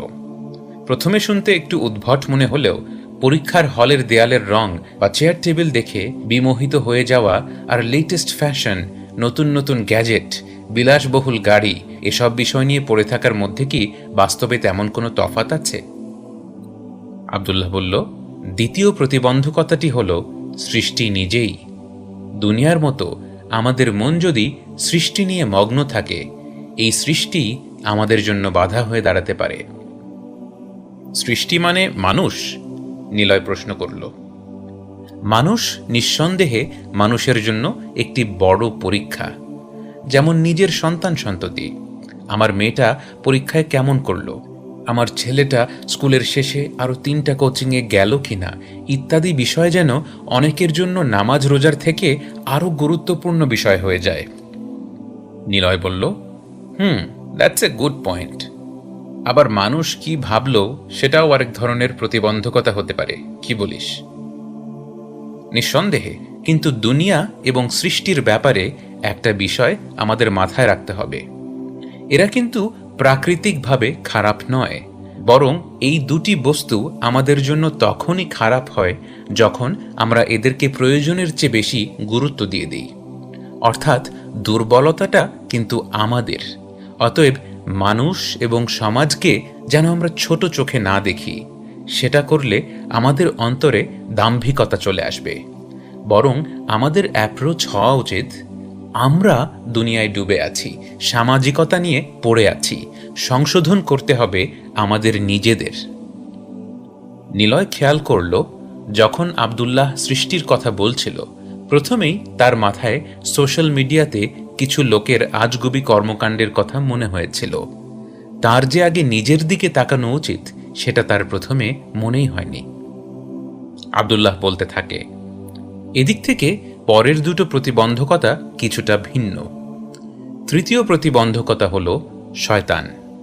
শয়তান কেন আমাদের আল্লাহর রাস্তা থেকে বিচ্যুত করে তা তো আর ব্যাখ্যা করার কিছু নেই। সে আমাদের জন্ম থেকে জান কবজ হওয়া পর্যন্ত পথভ্রষ্ট করতে চায়, কিন্তু তার প্রচেষ্টাগুলো আসলে অত্যন্ত দুর্বল। শয়তান দুর্বল? নিলয় অবাক হয়ে গেল। তার সবসময় শয়তানকে এক রহস্যময় দানবের মতো মনে হতো, যে মানুষকে দিয়ে যখন খুশি খারাপ কাজ করিয়ে নিতে পারে। আব্দুল্লাহ বলল, অবশ্যই। তার প্ররোচনাকে আল্লাহ ওয়াসওয়াস শব্দ দিয়ে বর্ণনা করেছেন, যার অর্থ ফিসফিস। তার আমাদেরকে জোরপূর্বক কিছুই করানোর ক্ষমতা নেই, বরং সে শুধু আমাদের কাছে এসে ফিসফিস করতে থাকে। এবং আল্লাহ বলেন, শয়তান ফিসফিস করে ফি সুদুরিন নাস, অর্থাৎ মানুষের বুকে। আল্লাহ কিন্তু বলেননি ফি কুলুবিন নাস, মানুষের অন্তরে। অর্থাৎ তার এই ফিসফিস এতটাই দুর্বল যে তা আমাদের অন্তর পর্যন্তও পৌঁছয় না, আমাদের সদর বা বুক পর্যন্ত আটকে থাকে। কিন্তু যে জিনিসটা আমাদের জন্য বেশি বিপজ্জনক তা হলো, আমাদের ভেতরে শয়তানের একটা বন্ধু আছে। এই বন্ধু চায় শয়তানকে আমাদের অন্তরে আমন্ত্রণ দিয়ে নিয়ে আসতে, এবং সেই বন্ধুটির নাম হলো নফস। এবং এই নফসই হলো চতুর্থ প্রতিবন্ধকতা। এই নফসকে আমরা যতটা কর্তৃত্ব দিব, সে আমাদেরকে তত বেশি তার গোলাম বানিয়ে রাখবে। আর এই নফসকে আমরা যত ক্ষুধার্ত রাখব, সে তত বেশি আমাদের বাধ্য হবে। নিলয়ের মনে পড়ে গেল, বছরখানেক আগে সে ডায়েটিং শুরু করেছিল। তার প্রথম ধাপ ছিল সব ধরনের মিষ্টি খাবার বর্জন করা। কিন্তু যেই সে মিষ্টি খাওয়া থামালো, অমনি তার মিষ্টির প্রতি আকর্ষণ ধূপ করে বেড়ে গেল। দিন রাত শুধু মিষ্টি খেতে ইচ্ছা করত। কিন্তু মাত্র সপ্তাহখানেক নিজেকে নিয়ন্ত্রণ করার পর সে লক্ষ্য করেছিল যে তার মিষ্টি খাওয়ার সেই চাহিদাটা অনেকটাই কমে এসেছে। আব্দুল্লাহর কথাগুলো শোনার পর তার মনে হলো যে যখন সে মিষ্টি বর্জন করেছিল, প্রথমে তার নফস যেন হিংস্র হয়ে গর্জন করে উঠেছিল। কিন্তু যখন সে নিজেকে নিয়ন্ত্রণ করে তার নফসকে দেখিয়ে দিয়েছিল কর্তৃত্ব কার হাতে রয়েছে, তখন যেন তার নফস এই বিষয়ে একেবারে চুপসে গিয়েছিল। আব্দুল্লাহ বলল, তো এই চারটি বিষয় মিলেই আমাদের এই তৃতীয় পাহাড়, প্রতিবন্ধকতার পাহাড়। আমরা যখন আল্লাহর রাস্তায় ইলম অর্জন করা আরম্ভ করি, ইলম অর্জন করতে করতে যখন নিজেদের ভুলগুলো সম্পর্কে আরও বেশি অবগত হই এবং বেশি করে তওবা ইস্তেগফার করতে থাকি, এরপর আমাদের সামনে দুনিয়া, সৃষ্টি, শয়তান এবং আমাদের নফস সামষ্টিকভাবে এসে আমাদের বাধা দিতে চায়। এই ঘাটি পার হতে হলে আমাদেরকে দুনিয়া এবং সৃষ্টিকে অন্তর থেকে সরিয়ে ফেলতে হবে। মনে রাখতে হবে, এই বস্তুগুলো আল্লাহর কাছে পৌঁছানোর মাধ্যম মাত্র। এদেরকে গন্তব্য মনে করলে আমরা এই স্তরে আটকে যাব। সেই সাথে শয়তানের প্ররোচনা থেকে আল্লাহর কাছে সাহায্য চাইতে হবে, কারণ যিনি শয়তানকে সৃষ্টি করেছেন তিনিই যদি আমাদের সাহায্য করেন, শয়তানের কি সাধ্য আছে আমাদের কোনো ক্ষতি করার? এবং পরিশেষে আমাদেরকে আমাদের নফসের মালিক হতে হবে, গোলাম নয়। আমরা যখন নিজেদের নফসের প্রতিটি চাহিদা মেটাতে থাকব, যখন যেটা ইচ্ছে হয় সেটাই পূরণ করতে থাকব, তখন আর আমরা এই ঘরের মালিক থাকব না। নফস ঘরের মালিকানা নিয়ে দরজাটা খুলে দিয়ে তার বন্ধু শয়তানকে আমন্ত্রণ জানাবে। নিলয় ভাবছিল, আজ ঘরে ফেরার সময় একটু চটপটি খেলে খারাপ হতো না। কিন্তু আব্দুল্লাহর কথা শোনার পর ভাবল, থাক, আজ নফসের এই ইচ্ছাটা অপূর্ণই থাক। নফসটাকে একটু শিক্ষা দেয়া দরকার। সূর্যাস্ত হয়ে গেছে বেশ কিছুক্ষণ হলো। লালচে রঙের সূর্যটা এখন দৃষ্টির আড়ালে। আকাশটা ধীরে ধীরে কালচে নীল রং ধারণ করছে। দল বেঁধে কিছু পাখি নিড়ে ফিরছে ভর পেটে, অথচ এই পাখিগুলোই ভোরে খালি পেটে বের হয়েছিল, খাবারের সন্ধান না জেনেই, শুধুমাত্র একজনের উপর ভরসা করে। কেউ খেয়াল করেনি। সলাৎ শেষ করে মসজিদের বারান্দায় এসে বসল নিলয়। মসজিদের এই জায়গাটায় কেমন যেন একটা স্নিগ্ধ শীতল বাতাস থাকে সবসময়। ভেতরে আব্দুল্লাহ এখনও সুন্নত নামাজ পড়ছে। বারান্দা থেকে আব্দুল্লাহকে দেখা যাচ্ছে। কি অদ্ভুত স্থিরতা আর একাগ্রতা ছেলেটার মধ্যে। অথচ গত কয়েকদিন যাবৎ কি কঠিন সময়ের মধ্যে দিয়েই না যাচ্ছে সে আর তার পরিবার। গত সপ্তাহে কে বা কারা তাদের পারিবারিক দোকানের সব মালামাল চুরি করে নিয়ে গেছে। এই বিপদের মুহূর্তে বন্ধুর একটু সাহায্যে আসবে তাও সম্ভব হচ্ছে না নিলয়ের। বাবার মৃত্যুর পর তাদের আর্থিক অবস্থাও অনেকটা টান পড়ার মধ্যে। এত ঝামেলা সত্ত্বেও বাবা মারা যাওয়ার পর থেকে আব্দুল্লাহ নিলয়কে এতটা সময় দিচ্ছে। তার কথাবার্তা শুনলে বোঝার কোনো উপায় নেই যে তার ব্যক্তিগত জীবনে সে এত সমস্যার মধ্যে দিয়ে যাচ্ছে। সালাম ফিরিয়ে নিলয়ের পাশে এসে বসল আব্দুল্লাহ। কিরে, কি হয়েছে? কিছু না, তোকে দেখে অবাক হচ্ছি। এই বিপদের সময়ে একজন কিভাবে এত নিশ্চিত থাকতে পারে? শিগগির কোনো ব্যবস্থা না হলে খাবি কি, চলবি কিভাবে? কথাটা শুনে হেসে ফেলে আব্দুল্লাহ। স্থির দ্বিধাহীন কণ্ঠে আব্দুল্লাহর উত্তর, আসল বিপদ তো তখন হবে যখন আমি দুশ্চিন্তায় পড়ব। নিলয়ের কৌতূহলী চেহারা দেখে আব্দুল্লাহ বলতে থাকে, আমার কথা না, ইমাম আল গজালির কথা। বান্দা যখন আল্লাহর নৈকট্য লাভের জন্য জ্ঞান অর্জন করতে থাকে, নিয়মিত তওবা ইস্তেগফার করতে থাকে, জীবনের প্রতিবন্ধকতাগুলোকে নিয়ন্ত্রণ করার চেষ্টা করতে থাকে, তখন সে চতুর্থ একটি পাহাড়ের সামনে আসে। পাহাড়টি হল দুশ্চিন্তার পাহাড়।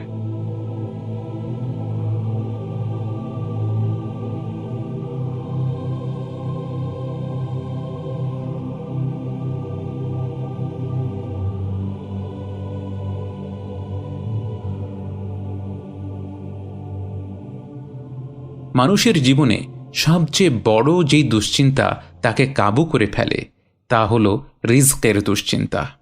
কারণ এই বিষয়টার সাথে আমাদের প্রতিদিনের বোঝাপড়া। ঠিক তুই যেমনটা বললি, খাবো কি, চলবো কিভাবে, পড়বো কি, ক্যারিয়ারের কি হবে, কি করলে জীবনটা আরেকটু কমফোর্টেবল হবে, ইত্যাদি। নিলয় মাথা নাড়তে নাড়তে ভাবল, সে তো নিজের রিস্ক নিয়ে দুশ্চিন্তায় থাকেই, কিছুক্ষণ আগে সে আব্দুল্লাহর রিস্ক নিয়েও দুশ্চিন্তায় পড়ে গিয়েছিল। আব্দুল্লাহ বলতে থাকে, শোন, রিস্ক নিয়ে ভয় পাওয়াটা এজন্যই বিপদ যে প্রথমত তা মানুষের মনে আল্লাহর ওয়াদার প্রতি একটা সন্দেহ ঢুকিয়ে দেয়। আল্লাহ নিজেই যে তার রিস্কের দায়িত্ব নিয়েছেন এই কথার উপর সে আর ভরসা করতে পারে না। এই ভরসা না করতে পারাটাই কিন্তু মানুষের নানা ধরনের পাপ কাজে লিপ্ত হওয়ার কারণ হয়ে দাঁড়ায়। যে ঘুষ খাচ্ছে, চুরি করছে, ডাকাতি করছে, সে এ কারণেই কাজগুলো করছে যে সে আল্লাহ তার পেট চালানোর ব্যবস্থা করে দেবেন সেটার উপর আস্থা রাখতে পারছে না। আমাদের দোকানের ব্যাপারটাই ধর, যে বা যারা সেদিন চুরি করল তারা যদি আল্লাহর ওয়াদাকে সত্যি মনে করত, নিজেদের প্রয়োজনীয়তার জন্য আল্লাহর উপরই ভরসা করত, তাহলে কি আর এই অন্যায় কাজটা করত? অবাক করা বিষয়টা কি জানিস? রিস্কের ভয় যে শুধু একজন অভাবী মানুষই করে তা কিন্তু নয়। এমন অনেক মানুষ আছে যারা একবেলা খেয়ে শক্ত ইটের উপর মাথা রেখে নিশ্চিন্তে ঘুমাচ্ছে, এক ঘুমে রাত পার। অথচ কোটি টাকার মালিক হয়েও সম্পদ হারানোর ভয়ে ঘুম হচ্ছে না অনেকের। অর্থের দুশ্চিন্তায় ভুলে গেছে নিজের স্রষ্টাকেই। তাহলে এই বিপদ থেকে উদ্ধারের উপায় কি? জিজ্ঞেস করল নিলয়। প্রথমত এটা মনে প্রাণে বিশ্বাস করা যে আল্লাহর ওয়াদা সত্য, তিনি আর রাজ্জাক এবং তিনি আমাদের প্রতিপালন করবেন। মৃত্যুর সময় আসলেই আমরা তাঁর কাছে ফিরে যাব, তার এক মুহূর্ত আগে নয়। দ্বিতীয়ত এই ব্যাপারটা উপলব্ধি করা যে দুশ্চিন্তা করলে আমার রিস্ক বাড়বেও না, কমবেও না। আর তৃতীয়ত এটা মনে রাখা যে আল্লাহর উপর আমাদের আস্থা দুর্বল হয়ে গেলে তার সাথে নিজের সম্পর্কটাই দুর্বল হয়ে যাচ্ছে। নিলয় বলল, আবার অনেকে কিন্তু রিজক পুরোপুরি আল্লাহর হাতে এটা বিশ্বাস করে একেবারে হাত পা গুটিয়ে বসে থাকে। এটা কি ঠিক? চমৎকার পয়েন্ট।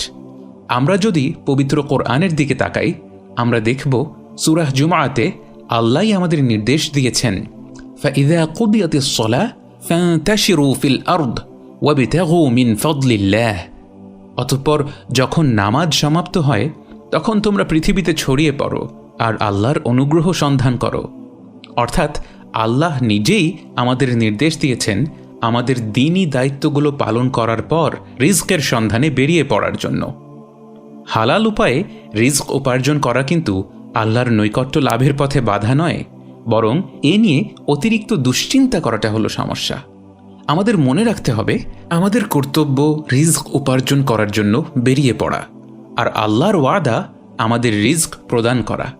আমরা যেন কখনো মনে না করি আমরা যে রিজক উপভোগ করছি তা আমাদের নিজেদের প্রচেষ্টার প্রতিদান। নিলয় ভ্রু কুঁচকে বলল, একটু গুলিয়ে ফেললাম বোধহয় বিষয়টা, আর একটু পরিষ্কার করে বলতো। আব্দুল্লাহ হেসে বলল, একটা উদাহরণ দিই। ধর একটা বাচ্চা ছেলে তার বাবার কাছে চকলেটের আবদার করল। বাবা তাকে শর্ত দিলেন যে সে যদি 1 থেকে 10 পর্যন্ত সঠিকভাবে গুনতে পারে তিনি তাকে চকলেট কিনে দিবেন। ছেলেটি তাই করল, আর বাবা তার ওয়াদা মতো তাকে চকলেট এনে দিলেন। এখন বাচ্চাটি যদি এটা ভেবে নেয় যে 1 থেকে 10 গুনতে পারলেই যেহেতু চকলেট পাওয়া যায়, আর বাবার কাছে না চেয়ে সরাসরি দোকানে গিয়ে হাজির হলেই হয়, সেখানে গিয়ে সে 1 থেকে 10 পর্যন্ত গুনতে থাকবে আর চকলেট পেতে থাকবে। কিন্তু বাস্তবে কি দোকানদার তাকে চকলেট দেবেন?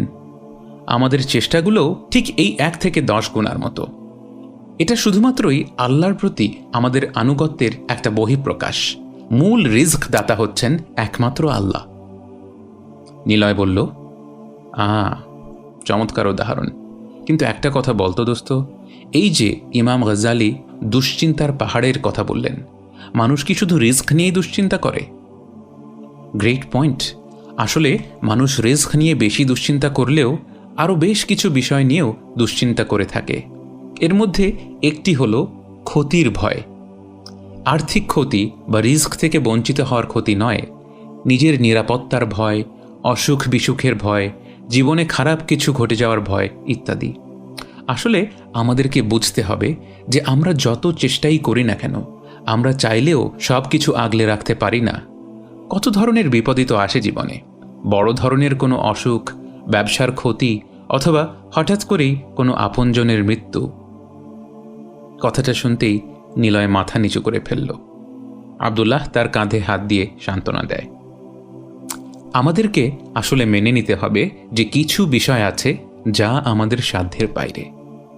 যে আল্লাহর উপর ভরসা করতে পারে না সে তার সর্বোচ্চ চেষ্টা করার পরও দুশ্চিন্তায় থাকে, আর যখন কোনো বিপদ আসে সে আল্লাহর সিদ্ধান্তকে মেনে নিতে পারে না, বরং বিরোধিতা করে বসে। সে অন্য নানা জিনিসের মধ্যে স্বস্তি খুঁজে বেড়ায়, কিন্তু আল্লাহর থেকে দূরে সরে গিয়ে কি আল্লাহর বান্দা কোথাও প্রকৃত প্রশান্তি খুঁজে পাবে? অপরদিকে যে আল্লাহর উপর ভরসা করতে পারে সে সব ব্যাপারে তার দায়িত্বটা পালন করে এবং পরিণতি আল্লাহর সিদ্ধান্তের উপর ছেড়ে দেয়। যে রোগবালাই নিয়ে দুশ্চিন্তায় থাকে তার উচিত স্বাস্থ্যকর খাওয়া দাওয়া করা, শরীরের যত্ন নেওয়া ইত্যাদি। এরপরও যদি তার রোগবালাই হয় সে আল্লাহর সিদ্ধান্ত মেনে নিবে এবং তারই উপর তাওয়াক্কুল করবে, তার কাছে শেফার জন্য দোয়া করবে, সেই সাথে ডাক্তারের পরামর্শও করবে। তার রোগবালাই সেরে গেলে সে আল্লাহর প্রতি শুকরিয়া আদায় করবে। আর রোগবালাই থেকে যদি সে একেবারে ইন্তেকালই করে তাহলে তার প্রিয়জনদের জানা উচিত যে সে ঠিক সেই মুহূর্তেই ইন্তেকাল করেছে যে মুহূর্তে তার রব তাকে ডেকে নিয়েছেন। তার জীবন ঠিক ততটুকুই দীর্ঘ ছিল যতটুকু তার কদরে লেখা ছিল। ব্যাপারটা এতটাই সহজ। নিলয় মাথা নিচু করে চুপ করে আব্দুল্লাহর কথাগুলি শুনছিল। বাবা ফিরে গিয়েছেন তার রবের কাছে। যে তারিখ তার জন্মের আগে থেকে নির্ধারণ করে রাখা হয়েছিল সেই তারিখেই ফিরে গিয়েছেন। তাকেও ফিরে যেতে হবে একটা নির্ধারিত তারিখে। একদিন না একদিন ফিরে যেতে হবেই, এবং সেই তারিখটা এমন একজন সত্তা নির্ধারণ করে রেখেছেন যিনি সব জানেন, সব দেখেন, সব শোনেন। এমন একজন যখন তার জীবনের সবচেয়ে গুরুত্বপূর্ণ বিষয়গুলোর দায়িত্ব নিয়ে নিয়েছেন, তখন কি আর দুশ্চিন্তার কিছু থাকতে পারে?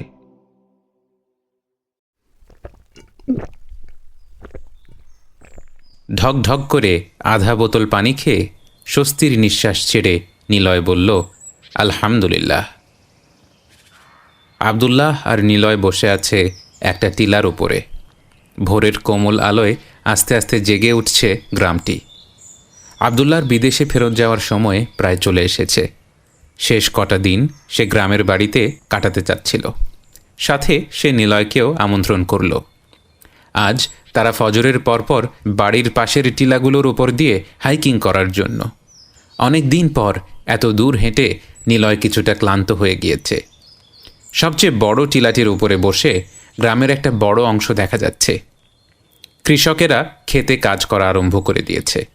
কিছুটা দূরে ছোট্ট বিলের মধ্যে একদল হাঁস দেখা যাচ্ছে। পাশ দিয়ে একটা ব্যাটারি চালিত গাড়ি কর্কশ শব্দ করে বাজারের দিকে যাচ্ছে। মাঝে মাঝে মনে হয়, এরকম প্রশান্তির জায়গাগুলো ছেড়ে মানুষ কেন জঞ্জালে ভরা শহরে চলে যায়? দীর্ঘশ্বাস ছেড়ে বলল আব্দুল্লাহ। প্রশান্তি তো সমতল ভূমিতেও থাকে, তবু তো মানুষ বহু পরিশ্রম করে পাহাড়ের চূড়ায় উঠতে চায়, জবাব দিল নিলয়। নিলয়ের উত্তর শুনে আব্দুল্লাহ অবাক হয়ে গেল। অল্প কিছুদিনের মধ্যেই তার ছোটবেলার এই বন্ধুর মধ্যে অনেক পরিবর্তন লক্ষ্য করছে সে। চমৎকার বলেছিস। পাহাড়ের উদাহরণই যখন দিলি, তোকে একটা প্রশ্ন করি। এই যে আমরা আজকে ছোট ছোট পাহাড় পাড়ি দিলাম, এর সাথে আল্লাহর সান্নিধ্য লাভের পথের পাহাড়গুলো পাড়ি দেওয়ার মধ্যে একটা পার্থক্য রয়েছে। তুই কি বলতে পারবি সেটা কি? নিলয় কিছুক্ষণ প্রশ্নটা নিয়ে চিন্তা করল। গত কয়েকদিন ধরে সে আব্দুল্লাহর কাছ থেকে আল্লাহর নৈকট্য লাভের পথে বেশ কিছু পাহাড় বা বাধা পাড়ি দেওয়ার ব্যাপারে জেনেছে। জ্ঞানের পাহাড়, তবার পাহাড়, প্রতিবন্ধকতার পাহাড় ও দুশ্চিন্তার পাহাড়। এই বিষয়গুলো নিয়ে চিন্তা করতে করতে সে বলল, আমরা যখন বাস্তবে কোনো পাহাড় পাড়ি দিতে চাই, তখন আমরা পাহাড়ের পাদদেশ থেকে চূড়ায় পৌঁছানোর জন্য একটা নির্দিষ্ট দূরত্ব পাড়ি দিলেই হয়ে যায়। কিন্তু জ্ঞানের পাহাড়, তবার পাহাড়, এসব পাহাড়ের চূড়ায় পৌঁছানোর মানে কোনো নির্দিষ্ট পরিমাণ জ্ঞান অর্জন করা বা নির্দিষ্ট পরিমাণ তবা করা নয়, বরং জ্ঞান অর্জনের অভ্যাস করে তোলা, নিয়মিতভাবে তবা করা ইত্যাদি। যখনই আমাদের এই অভ্যাস ছুটে যাবে, আমরা পাহাড় থেকে ছিটকে পড়ব। আব্দুল্লাহ আবারও অবাক হয়ে বলল, এত সুন্দরভাবে তো আমিও বলতে পারতাম না বন্ধু। অসাধারণ বলেছিস। হ্যাঁ, ইমাম আল গজালি যে পাহাড়গুলো পাড়ি দেওয়ার কথা বলছেন, এই পাহাড়গুলো পাড়ি দেওয়া ওয়ান টাইম জার্নি নয়, বরং এই পাড়ি দেওয়া হলো একটা চলমান প্রক্রিয়া। মৃত্যু পর্যন্ত এই যাত্রা চলতে থাকে। যখনই আমরা এই পাহাড়গুলো পাড়ি দেওয়ার ব্যাপারে একটু অবহেলা করব, তখনই আল্লাহর সাথে আমাদের দূরত্ব দেখা দিবে। নিলয় আরেক চুমুক পানি খেতে খেতে বলল, নিরলসভাবে এতগুলো পাহাড় পাড়ি দিতে থাকা কিন্তু সহজ নয় বন্ধু। আব্দুল্লাহ হেসে বলল, নিঃসন্দেহে একটা পাহাড় পাড়ি দিতে গেলেই তো আমরা ক্লান্ত হয়ে পড়ি, আর এই যাত্রায় এতগুলো পাহাড়। হয়তো এজন্যেই আল্লাহর নৈকট্য লাভের পথে আমাদের পরবর্তী পাহাড় হলো উদ্দীপনার পাহাড়। উদ্দীপনার পাহাড়? সেটা আবার কেমন পাহাড়? আমরা যখন আল্লাহর পথে যাত্রা করে প্রথম 4টা পাহাড় পাড়ি দিয়ে ক্লান্ত হয়ে পড়ি, উদ্দীপনার পাহাড় তখন আমাদের সামনে এসে হাজির হয় আমাদেরকে অনুপ্রেরণা দেওয়ার জন্য। যদি আমরা সঠিকভাবে নতুন উদ্দীপনা নিয়ে আল্লাহর পথে যাত্রা চালিয়ে যেতে পারি, তাহলে আমরা আল্লাহর সান্নিধ্য লাভ করতে পারব। আর তা না হলে আমাদের ক্লান্তি আমাদেরকে এ পথ থেকে সরিয়ে নেবে। এই উদ্দীপনার পাহাড় 2টি মৌলিক অনুভূতি দিয়ে তৈরি। এই অনুভূতিগুলো বান্দার এই ক্লান্তি লগ্নে তার জন্য অনুপ্রেরণার শীতল বাতাসের মতো কাজ করে। অনুভূতি 2টি হলো আশা আর ভয়।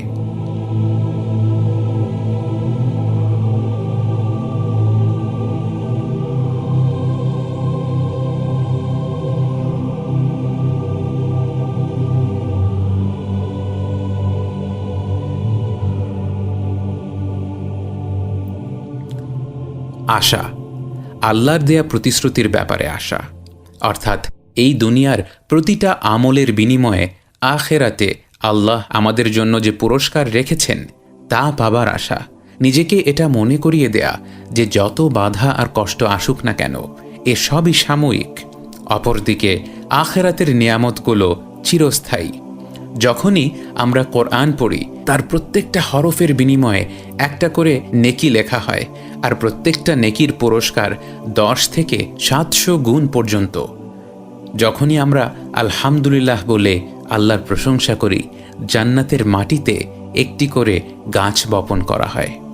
নিলয় বলল, আলহামদুলিল্লাহ, আলহামদুলিল্লাহ, আলহামদুলিল্লাহ। আব্দুল্লাহ বলতে থাকে, প্রত্যেকটি দান আমাদের সম্পদ কমায় না, বরং কয়েক গুণে বাড়িয়ে দেয়।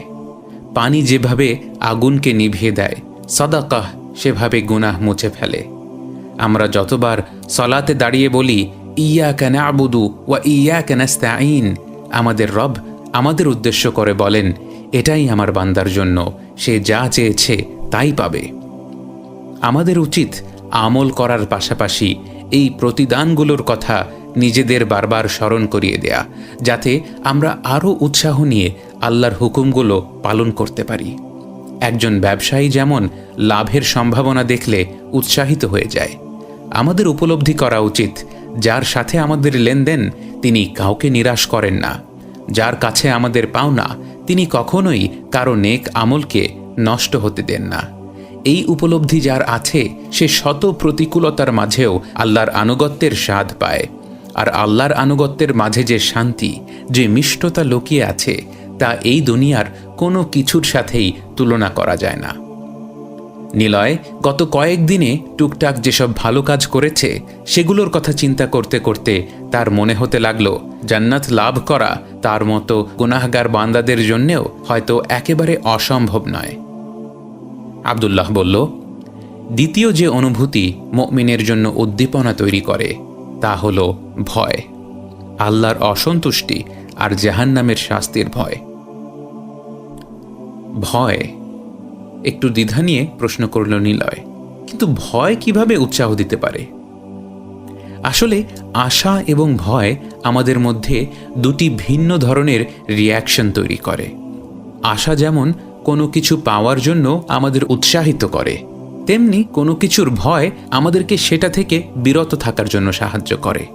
যেমন ধর, তোর কোনো একদিন সকালে উঠে মনে হলো আজ অফিসে যেতে ইচ্ছা করছে না, কিন্তু যখনই তুই চিন্তা করবি যে অফিসে না গেলে সেদিনের বেতন কেটে রাখা হবে, আর যদি এভাবে কয়েকদিন বাদ যায় তাহলে হয়তো চাকরিটাই থাকবে না, তখন যতই ক্লান্তি আসুক না কেন তুই ঠিকই সময় মতো অফিসে হাজির হয়ে যাবি।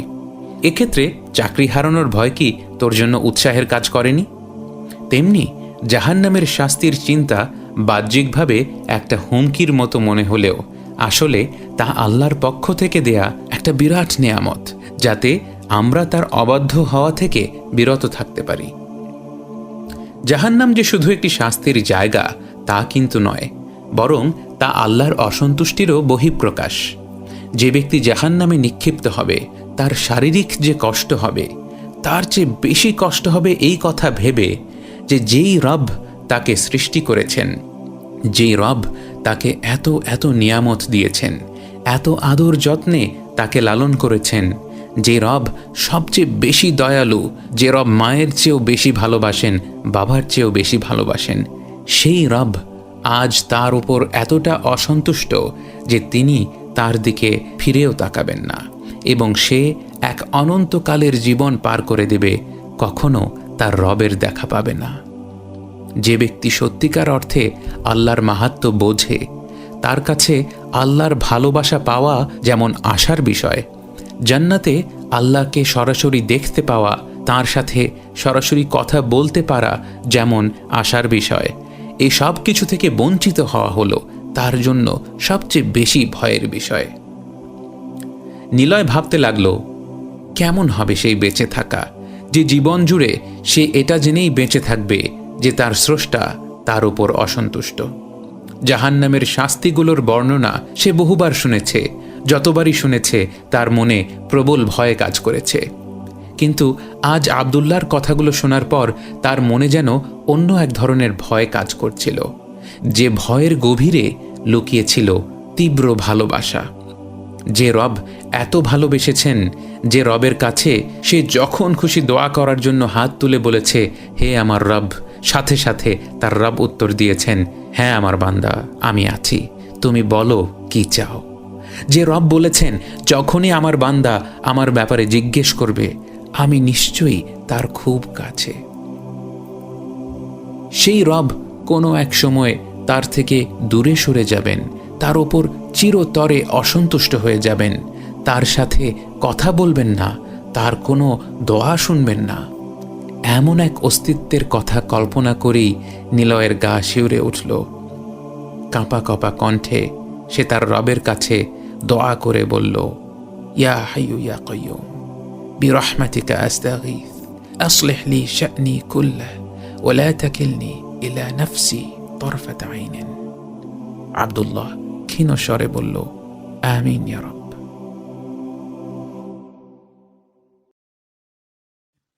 যত দূর চোখ যায় ধান ক্ষেত দেখা যায়। সূর্যের উত্তাপে কৃষক ভাইদের কপাল থেকে ঘাম ঝরছে, কিন্তু তারা এক অদ্ভুত একাগ্রতা নিয়ে বিরামহীন কাজ করে যাচ্ছেন। ক্ষেতের মাঝখান দিয়ে সরু পথ, সে পথ দিয়ে দুই বন্ধু হাঁটতে হাঁটতে গল্প করছে। সুবহানাল্লাহ, প্রতিদিন দুবেলা ভাত খাই, এক প্লেট ভাত আমার কাছে পৌঁছনোর পেছনে যে আসলে কতটা পরিশ্রম রয়েছে তা কখনোই ভেবে দেখি না, উদাস মনে বলল আব্দুল্লাহ। নিলয় নিচু স্বরে বলল, সুবহানাল্লাহ। আচ্ছা, ভালো ফলন নিশ্চিত করতে হলে কি কি করতে হয়? মনে কর, ওই যে ওনার মতো একজন অভিজ্ঞ কৃষক যদি তার সর্বোচ্চ জ্ঞান কাজে লাগিয়ে বাজারের সর্বশ্রেষ্ঠ বীজ আর সার ব্যবহার করে ফসল রোপণ করেন, তাতেই কি ভালো ফলন নিশ্চিত? প্রশ্ন করল আব্দুল্লাহ। নিলয় কিছুক্ষণ ভেবে বলল, আমি যতটুক বুঝি, ফলন কেমন হবে তা পুরোপুরি আল্লাহর ইচ্ছার উপর নির্ভর করে। মনে কর, কেউ শ্রেষ্ঠ বীজ আর সার ব্যবহার করার পর সুন্দর ফসল হলো, কিন্তু এরপর ঠিক কীটনাশক ব্যবহার না করায় পোকামাকড় এসে ফসলগুলো নষ্ট করে ফেলল। আব্দুল্লাহ বলল, এক্স্যাক্টলি। একজন কৃষককে যেমন প্রথমে চাষ করার ব্যাপারে জানতে হয়, আমাদেরকেও আল্লাহর সান্নিধ্য পেতে হলে প্রথমে জ্ঞানের পাহাড় পাড়ি দিতে হয়। কৃষক যেমন সার দিয়ে মাটিটা তৈরি করে নেয়, আমরাও তওবার পাহাড় পাড়ি দিয়ে নিজেদের অন্তরকে তৈরি করে নিই। সঠিক বীজ বাছাই করে কৃষক মাটিতে বপন করেন, সেই সাথে আমরা অন্তর থেকে দুনিয়া, সৃষ্টি, শয়তান ও নফসের বীজ বের করে দিয়ে আখেরাতের বীজ বপন করি। এরপর কৃষক ক্ষেতের পরিচর্যা করেন, নিয়মিত পানি দেন এবং আগাছা মুক্ত রাখেন। আমরা আমাদের অন্তরকে তাওয়াক্কুল দ্বারা পরিচর্যা করি এবং দুশ্চিন্তা থেকে মুক্ত রাখি। এত সব পরিশ্রম করেও কৃষক হাল ছেড়ে দেন না, কারণ মৌসুমের শেষে যে ফসল তিনি পাবেন সেই লক্ষ্য তার মধ্যে উদ্দীপনা এবং একাগ্রতা সৃষ্টি করে। আমাদের অন্তরেও আল্লাহকে পাওয়ার আশা আর তাঁকে অসন্তুষ্ট করার ভয় উদ্দীপনা সৃষ্টি করে। কিন্তু আব্দুল্লাহ পথে থেমে গেল। তার পাশের সবুজ কাঁচা ধানে হাত বুলিয়ে আব্দুল্লাহ বলল, তুই যেমনটা বললি, বিনষ্টকারী কীটের ব্যাপারে সাবধান না হলে সারা মৌসুম জুড়ে যে কষ্ট করে কৃষক চাষাবাদ করেছেন তার পুরোটাই বৃথা হয়ে যেতে পারে। আল্লাহর সান্নিধ্যের পথে আমাদের পরবর্তী বাধা হল বিনষ্টকারীর পাহাড়। যে পাহাড় পাড়ি দিতে হলে আমাদেরকে অত্যন্ত সূক্ষ্ম দুটি বিষয়ের দিকে নজর দিতে হবে। এই পাহাড় অতিক্রম না করতে পারলে আমাদের পুরো যাত্রাই ব্যর্থ হয়ে যাবে। আমাদের যত আমল, যত প্রচেষ্টা সব ধুলোয় মিশে যাবে।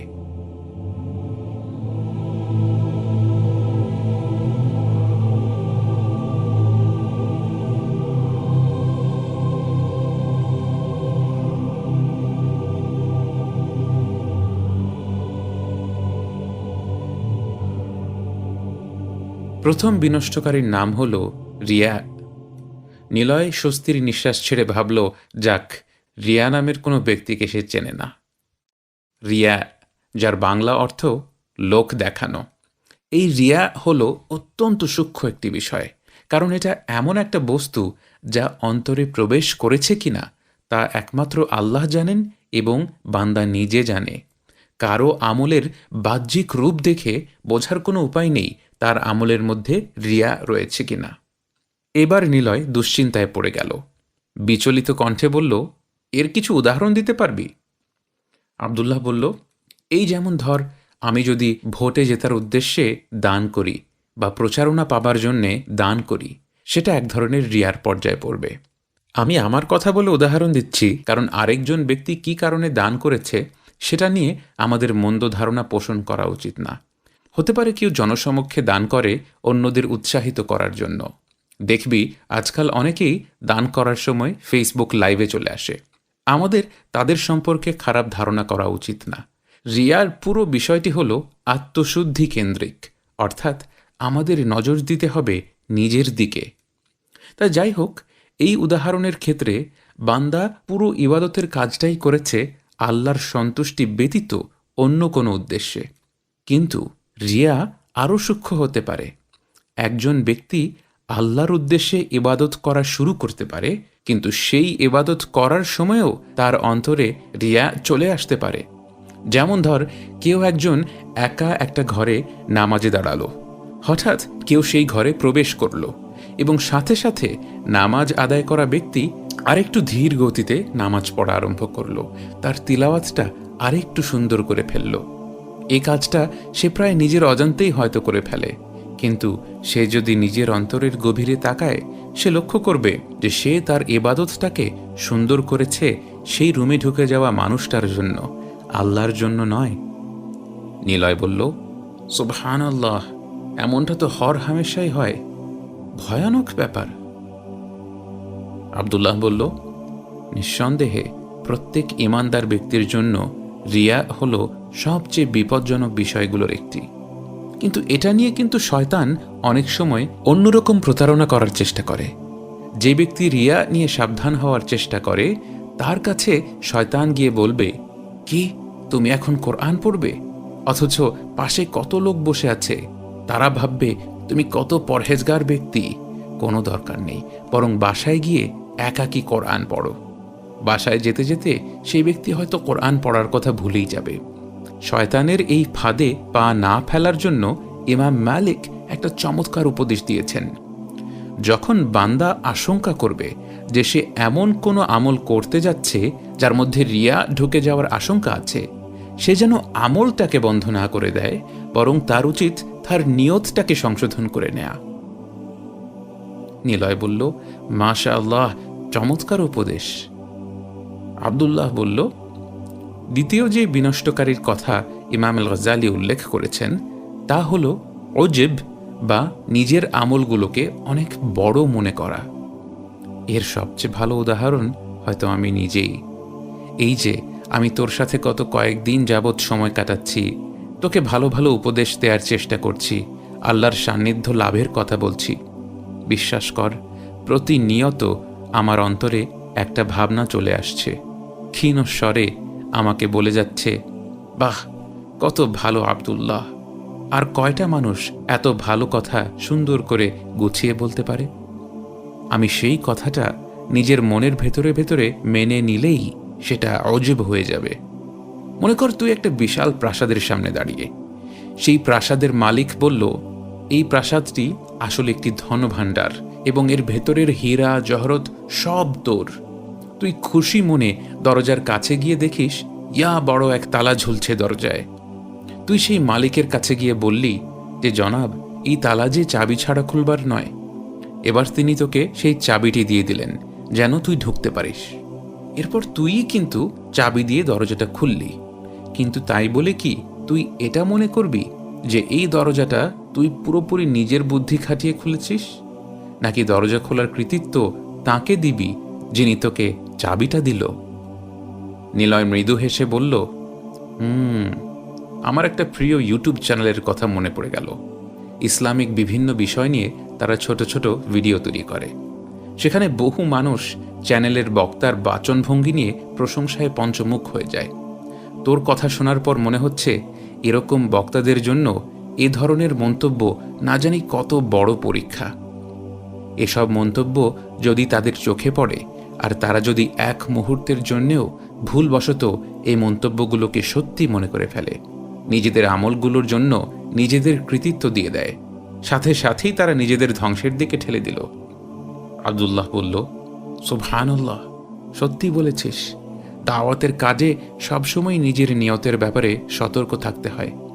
আমি তাই চেষ্টা করি কারো কাজ দ্বারা উপকৃত হলে তার সামনাসামনি তার খুব বেশি প্রশংসা না করে বরং গোপনে তার জন্য বেশি বেশি দোয়া করতে, যেন তাকে রিয়া বা অজুবের ফিতনায় না পড়তে হয়। নিলয় বলল, আমার তো মনে হয় আমাদের সামাজিক রীতিগুলোর একদম গভীরে রিয়া আর অজব গেঁথে গিয়েছে।